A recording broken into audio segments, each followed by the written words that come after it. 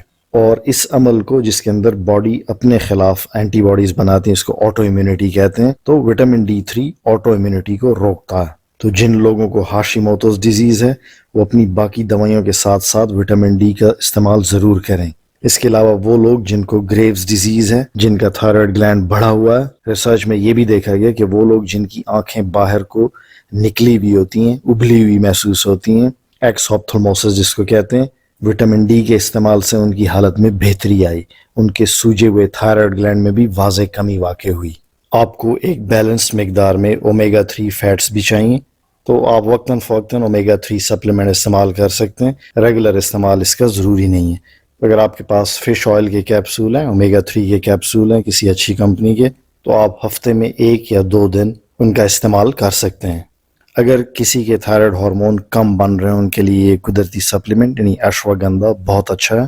مگر یاد رہے کہ ہائپر تھائرائیڈزم والے جن کے تھائرائیڈ ہارمون زیادہ بن رہے ہوں, ان کو یہ کبھی بھی استعمال نہیں کرنا, ورنہ ہوگا کیا کہ ان کے T3 اور T4 کو یہ مزید بڑھا دے گا. ایک اور احتیاط بھی ضروری ہے کہ وہ لوگ جن کا بلڈ پریشر قدرتی طور پر ہر وقت لو رہتا ہے, کم رہتا ہے, وہ بھی اسے استعمال نہ کریں, کیونکہ یہ بی پی کو بھی ڈاؤن کر دیتا ہے. اس جڑی بوٹی کے بے شمار فوائد ہیں, کبھی اس پر تفصیلی بات کریں گے.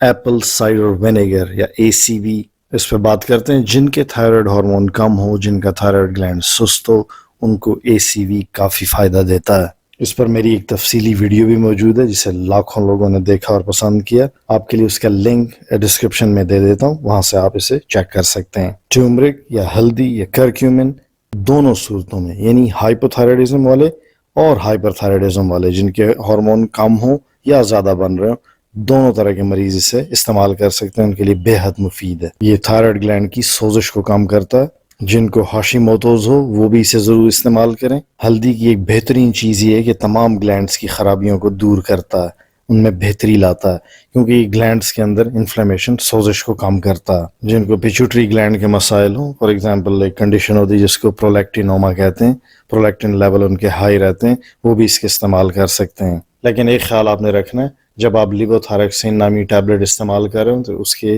قریب آپ نے ٹیومرک یا ہلدی کا استعمال نہیں کرنا. تقریباً 4-5 گھنٹے کا گیپ دے کے کم از کم اس کو استعمال کرنا ہوگا. لیووتھائریکسین اور ٹیومرک کو ایک ساتھ استعمال نہیں کرنا.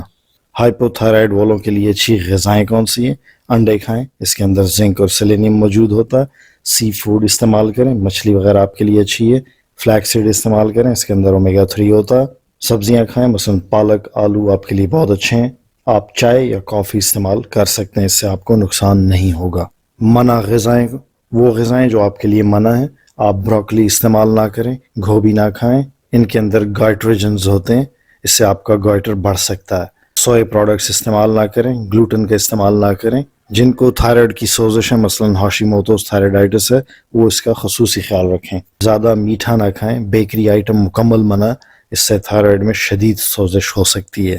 ہلکی پھلکی ایکسرسائز کریں, زیادہ بھاگ دوڑ اچھی نہیں ہے آپ کے لیے, اس سے باڈی سٹریس موڈ میں چلی جاتی ہے جس کا نقصان ہوگا. اچھی نیند ایک صحت مند تھائرائیڈ گلینڈ کے لیے بے حد ضروری ہے. اپنی نیند پوری کریں, خاص کر رات کی نیند کا خیال رکھیں. اپنے آس پاس کے انوائرمنٹ سے سٹریس کو کم کرنے کی کوشش کریں. اگر آپ کا سٹریس لیول کم ہو جائے گا تو آپ کے بہت سارے ہارمونز ٹھیک ہو جائیں گے, جن میں تھائرائیڈ گلینڈ کے ہارمون بھی شامل ہیں. جب سٹریس بڑھتا ہے تو جسم کے اندر کورٹیسول نامی ہارمون بڑھتا ہے, جس سے ایون آپ کو موٹاپا بھی ہو سکتا ہے اگر یہ مسلسل سٹریس چلتا رہے. تو اگر آپ کا تھائرائیڈ گلینڈ خراب ہے تو مسلسل کورٹیسول بڑھے رہنے سے اس کو مزید نقصان ہوگا. تو یہ تھی آج کی ویڈیو. جن لوگوں کو ہائپوتھائرائڈزم ہے ان کے ساتھ اس کو ضرور شیئر کیجیے گا, سب کا بھلا ہوگا. دوبارہ آپ سے ملاقات ہوگی ایک ایسی ویڈیو میں جس میں ہائپر تھائرائڈزم کا علاج آپ کو بتاؤں گا. تو فی امان اللہ.